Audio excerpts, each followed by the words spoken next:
The helicopter ride is incredibly exciting, and it shaves some days off the end of your trek.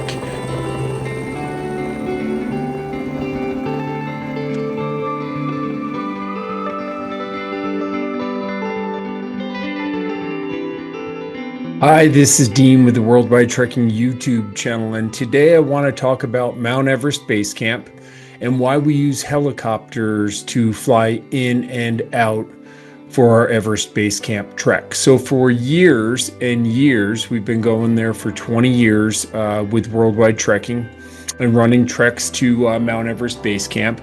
And for years, we took the fixed wing flight from Kathmandu into Lukla, did our trek to Everest Base Camp, and returned all the way from Everest Base Camp, Lobuche, right on down through Namche, back to Lukla to the airport. And then the last morning, we would take the fixed wing from Lukla back to Kathmandu.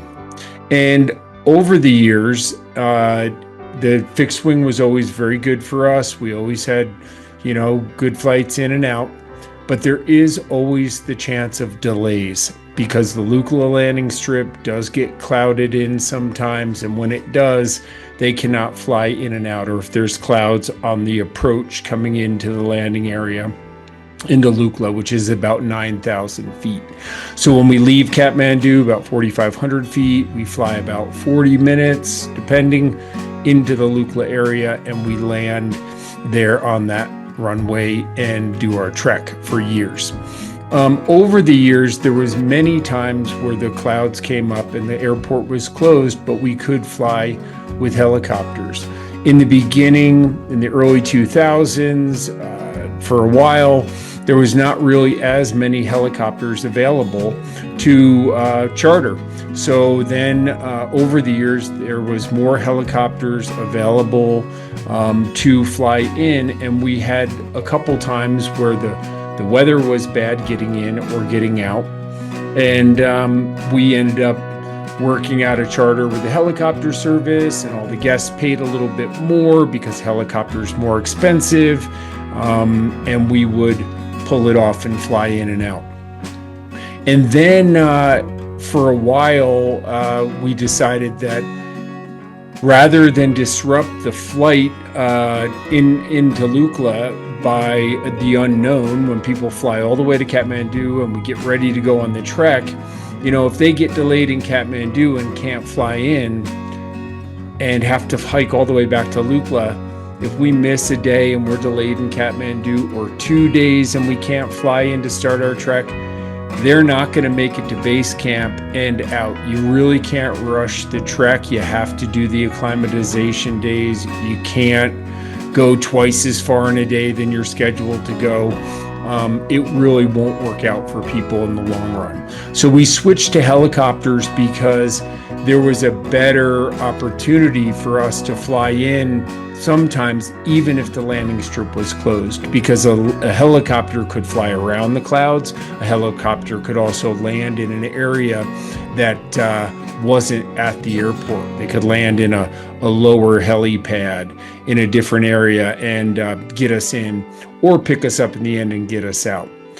As well, what we wanted to do was, at the end of the trek over the years, and I've guided hundreds and hundreds of people to Everest Base Camp, at the end of the trek, after people make Everest Base Camp and come back down to Lobuche, and then make their way from Lobuche at 16,000 through Farache to maybe Pangboche, and Pangboche down to Monjo through Namche, and then Monjo up into Lukla. Boy, those last few days were really hard for people. And it wasn't like they're just descending. They go down to the river valley after the Tangboche Hill, and then up the other side into Namche, and up and down a lot. And it really was somewhat anticlimactic for the group, but they also really struggled a lot. There was a combination of that. There's the combination of the fact that many people are under a bit of a time constraint. The trek to Everest Base Camp is quite long, and it would reduce a few days off the trip by being picked up. So when we fly in We land in Phuoc Dinh the first day, not Lukla. We shaved the first day down a little bit just because on that first day, if we are delayed getting out, we can make sure that we have a shorter day and we get everybody kind of on the trail and they get kind of warmed up, and it's a long journey ahead. It works out well that way. And in the end, we go to base camp, we come back down, we spend one night in Lobuche, and then from Lobuche, we make our way down to Ferishe. Ferishe is at 14,000 feet. At 14,000 feet, we can fully load the helicopter with 5 guests on board and fly them back to Kathmandu. They usually stop in Lukla, they sign out with the park, they refuel, they maybe adjust some things, and then from Lukla, we fly straight back to Kathmandu.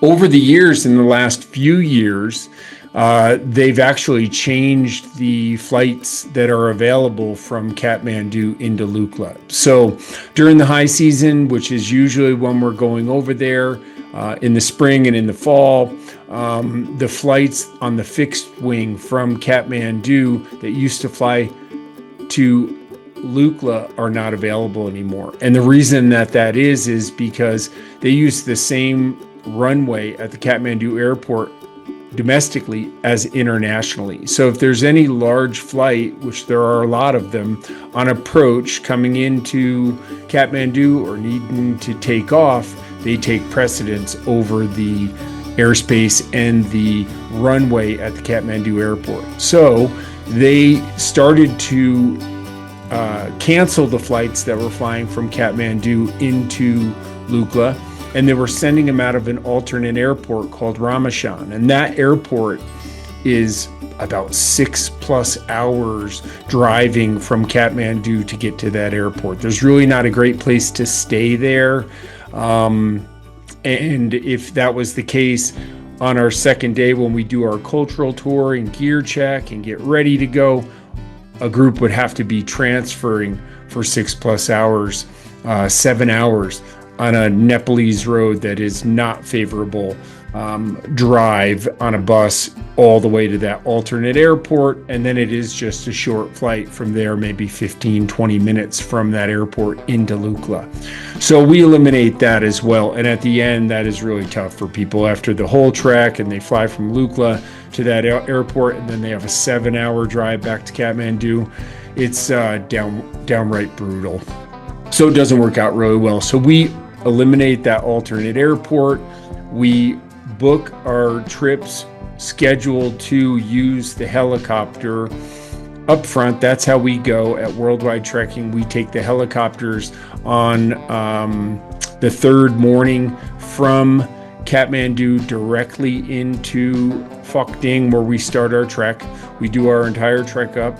We have a better chance of, even if there is some weather in the area, there are airstrip clouds on the runway or something, we can usually get in flying around those clouds and start our trek.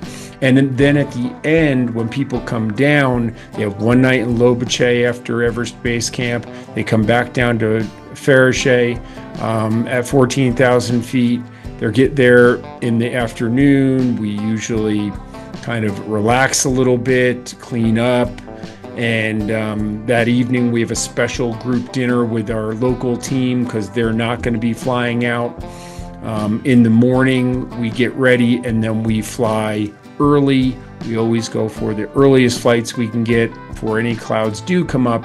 And they have an amazing scenic flight from Phuoc Dinh down to Lukla, from Lukla straight back to Kathmandu. Both flights are incredibly scenic. In a helicopter, you're a lot lower to the ground. You see a lot more of the area below you. There's big windows, and it's a really exciting ride for our group. So that's why we do book our trips to Everest Base Camp with the helicopters on the way in and the way out.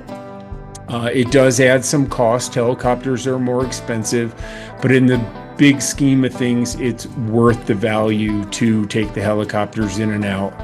There's a better chance your trip's not disrupted. The helicopter ride is incredibly exciting, and it shaves some days off at the end of your trek, so you can get back to Kathmandu and get back home at a reasonable time. If you have any questions about Everest Base Camp, we're always happy to answer those. Just contact us directly at Worldwide Trekking. And as always, like, comment, and subscribe. It really helps us out. Thanks for watching.